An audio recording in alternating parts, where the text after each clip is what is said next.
नमस्कार, नमस्कार.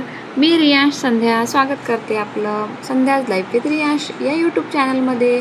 रियांश माय बिझनेस माय लाईफ. तर आज रुटीनच्या काहीतरी वेगळं माझ्यासोबत झालं आहे. आज निवांत दिवस होता, संडे होता आणि त्यामुळे आज मी माझ्या मैत्रिणीसोबत गेले होते स्टुडिओमध्ये आणि तिथं आम्हाला तिच्या बेबी शॉवरचे रील बनवायची होती आणि फोटो घ्यायचे होते. तर त्याच्यासोबत आम्ही तिथं खूप धमाल मस्ती तिथं गेली.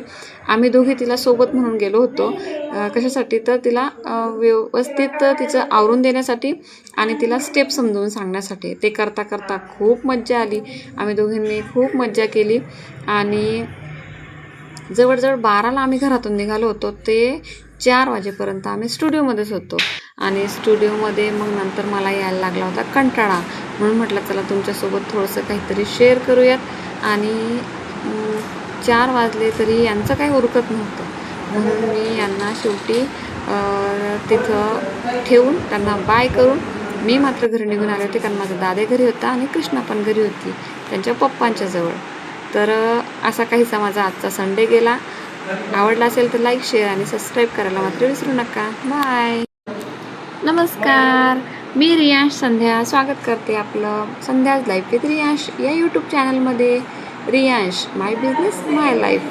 तर आज रुटीनच्या काहीतरी वेगळं माझ्यासोबत झालं आहे. आज निवांत दिवस होता, संडे होता आणि त्यामुळे आज मी माझ्या मैत्रिणीसोबत गेले होते स्टुडिओमध्ये आणि तिथं आम्हाला तिच्या बेबी शॉवरचे रील बनवायची होती आणि फोटो घ्यायचे होते. तर त्याच्यासोबत आम्ही तिथं खूप धमाल मस्ती तिथं गेली. आम्ही दोघी तिला सोबत म्हणून गेलो होतो. कशासाठी तर तिला व्यवस्थित तिचं आवरून देण्यासाठी आणि तिला स्टेप समजावून सांगण्यासाठी. ते करता करता खूप मज्जा आली. आम्ही दोघींनी खूप मज्जा केली आणि जवळजवळ 12ला आम्ही घरातून निघालो होतो. ते 4 वाजेपर्यंत आम्ही स्टुडिओमध्येच होतो आणि स्टुडिओमध्ये मग नंतर मला यायला लागला होता कंटाळा. म्हणून म्हटलं चला तुमच्यासोबत थोडंसं काहीतरी शेअर करूयात आणि 4 वाजले तरी यांचं काही उरकत नव्हतं. म्हणून मी यांना शेवटी तिथं ठेवून त्यांना बाय करून मी मात्र घरी निघून आले होते, कारण माझा दादा घरी होता आणि कृष्णा पण घरी होती त्यांच्या पप्पांच्या जवळ. तर असा काहीसा माझा आजचा संडे गेला. आवडला असेल तर लाईक, शेअर आणि सबस्क्राईब करायला मात्र विसरू नका. बाय.